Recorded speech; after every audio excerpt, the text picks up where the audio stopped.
नमस्कार दोस्तों, मैं मनोज कुमार, जिला संवाददाता निजवानी मऊ। मैं इस समय बलिया जनपद में हूँ, जहाँ पर राष्ट्रीय जनता क्रांति पार्टी राष्ट्रवादी के राष्ट्रीय अध्यक्ष कमलेश चौहान जी से मैं बातें करना चाहता हूँ। आज कुछ कार्यक्रम उनके द्वारा कराए जा रहे हैं, मैं उनके बारे में बातें करना चाहता हूँ। सर, हमारे चैनल में आपका स्वागत है। आपके चैनल को और आपके श्रोताओं को बहुत बहुत धन्यवाद है जनता क्रांति पार्टी राष्ट्रवादी की तरफ से। सर, आज किस प्रकार का कार्यक्रम यहाँ किया जा रहा है? आज जागरूकता सम्मेलन था, लोगों को जगाने का प्रयास किया जा रहा है। उन लोगों को जो लोकतंत्र में अपने अधिकारों से वंचित हैं, अपने अधिकार को ले नहीं पा रहे हैं, जो पिछड़े हैं, कमजोर हैं, उनको जगाया जा रहा है, उनको समझाया जा रहा है कि आप जगिए और लड़ करके अपने अधिकार का, अपने हिस्सा को लीजिए। आपके द्वारा मन से संबोधन किया गया कि आप ही के अपने ही समाज में कुछ लाल टोपी वाले, कुछ नीले टोपी वाले और कुछ पीले टोपी वाले हैं, इनों से सावधान रहने की जरूरत है। इनका या क्या इशारा इनके तरफ जा रहा था? इशारा जो शासक रहे उनके तरफ है, उस इशारा सीधे अखिलेश यादव के तरफ है, मायावती जी के तरफ है, जोगी जी के तरफ है, और किसके तरफ इशारा? सीधा इशारा वहाँ यहाँ थोड़ी है।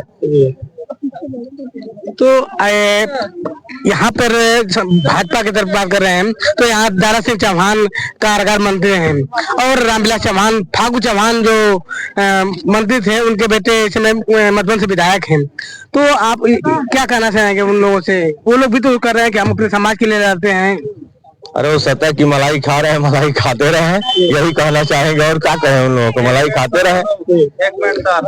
तो आप किस तरह से अपने इन लोगों को अपनी पार्टी के माध्यम से क्या संदेश देना चाहेंगे?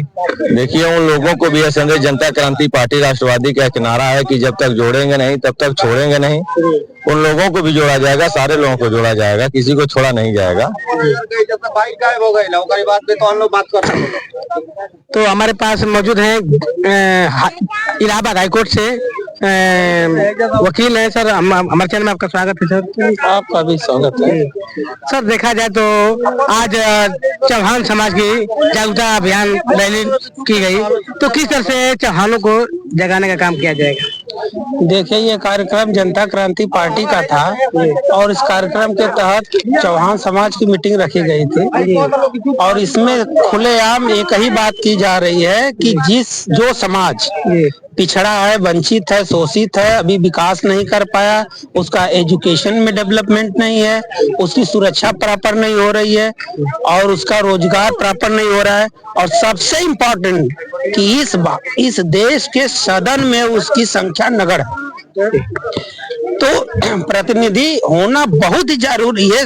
ये संविधानिक उसका अधिकार है कि वहाँ प्रतिनिधि होना ही चाहिए, नहीं तो कौन बताएगा कि आपके साथ क्या गलत हो रहा है, क्या सही हो रहा है। और इसी की मांग को लेके ये जागरूकता रखी गई है कि हर पिछड़ा वर्ग, ये खास कर ओबीसी समाज की मीटिंग थी, इसमें वो जाने कि उसके साथ क्या गलत हो रहा है और कैसे उसका समाधान होगा। इसी की जागरूकता की जा रही थी। सर, आप वकील का काम करते हैं, लेकिन कुछ लोग जानते हैं कि आप जाने के बाद वहाँ पर कई कठिनाइयों का सामना करना पड़ता है, तो इसको किस तरह से देखते हैं? बिल्कुल, देखिए, मैं न्याय के बहुत बड़े मंदिर में वहाँ सेवा दे रहा हूँ, जो इस प्रदेश का सबसे उच्च न्यायालय है, और उसमें मैं देख रहा हूँ कि जो मुकदमे SC ST के आ रहे हैं उसमें सबसे ज्यादा जो फंसाया गया है 99% वो ओबीसी समाज का है।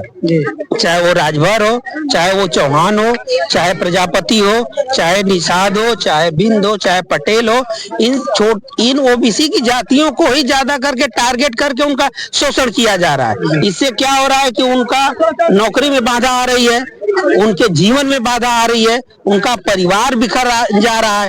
99% सुप्रीम कोर्ट ने कहा है कि 99% फर्जी केसें हो रही है। इसका कौन हल करेगा? न गृह मंत्री सुन रहे हैं, न प्रधानमंत्री सुन रहे हैं। ये काला कानून क्यों बनाया गया इस देश में? इसका विरोध हम करते हैं। लेकिन पिछड़ों की आवाज तो कहते हैं कि हम प्रकाश राजभर भी पिछड़ों की आवाज लड़ाई लड़ रहे हैं, अखिलेश यादव कह रहे हैं कि हम पिछड़ों की आवाज लड़ाई लड़ रहे हैं, वहीं और कई लोग ऐसे हैं कि जो कह रहे हैं कि हम पिछड़ों की आवाज लड़ाई रहे हैं।